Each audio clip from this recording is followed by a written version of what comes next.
Aujourd'hui, nous parlons d'une sycophante. Sycophante, nom qu'on donnait dans Athènes aux dénonciateurs qui livraient aux passions de la foule les citoyens éminents et surtout ceux dont elle redoutait le plus la vertu ou la raison. Dit notre dictionnaire littré, édition de 1875.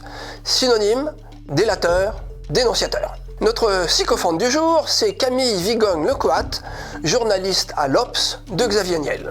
C'est la petite journaliste libérale libertaire qui monte, dissimulant, derrière un joli minois, une volonté de nuire à toutes les personnalités de la droite non alignée. Camille Vigogne-Lecoat consacre une bonne partie de son énergie et sa plume à tirer le portrait de journalistes ou d'hommes politiques dont elle juge les idées dangereuses. Parmi ses cibles favorites, Génération identitaire, uniquement détrônée par Éric Zemmour et le RN. Elle est l'épouse d'un journaliste qui couvre la droite pour Le Monde.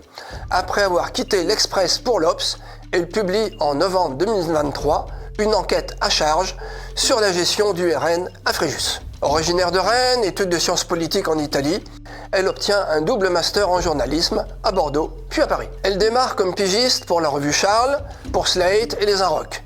Stage à Libération, puis au Monde, elle rentre ensuite à la chaîne parlementaire, un tour rapide à TF1, puis France 5 à C'est Politique. Elle revient à la presse écrite en 2019 pour rejoindre l'Express qu'elle quittera pour l'Obs en 2023. Dans un article de l'Express du 22 septembre 2022, elle fait l'éloge du cordon sanitaire autour du RN, tout en regrettant qu'un tel cordon n'existe pas en Italie et en Suède. Une profession de foi qui semble un peu bousculée en cette fin de 2023 où c'est plutôt la France insoumise avec ses positions favorables à l'islamisme qui semble retranchée derrière ce cordon nouvelle manière. En septembre 2019, elle fait partie des journalistes que les organisateurs de la Convention de la droite refusent d'accréditer. Elle déclenche un appel au boycott de la Convention. Finalement, les organisateurs cèdent et elle est accréditée. Elle n'aime pas, mais alors pas du tout, Sylvain Tesson qu'elle dénonce le 20 février 2020. Je cite, « Tesson n'a pas craint d'animer le libre journal de l'aventure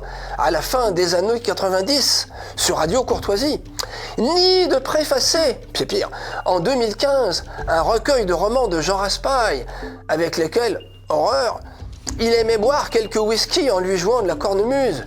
Il n'a pas hésité non plus à accorder 3 ans plus tard une interview qui fera la une de la revue Éléments en invitant pour l'occasion à son domicile Alain de Benoît. Fin de citation. Le mot de la fin reviendra à Georges Brassens dans sa chanson Les 4 bacheliers. Je ne vous la chante pas, je ne fais que vous la citer. Les sycophantes du pays, sans vergogne, aux gendarmes nous ont trahis, sans vergogne, nous ont trahis. Il faut toujours réécouter Brassens.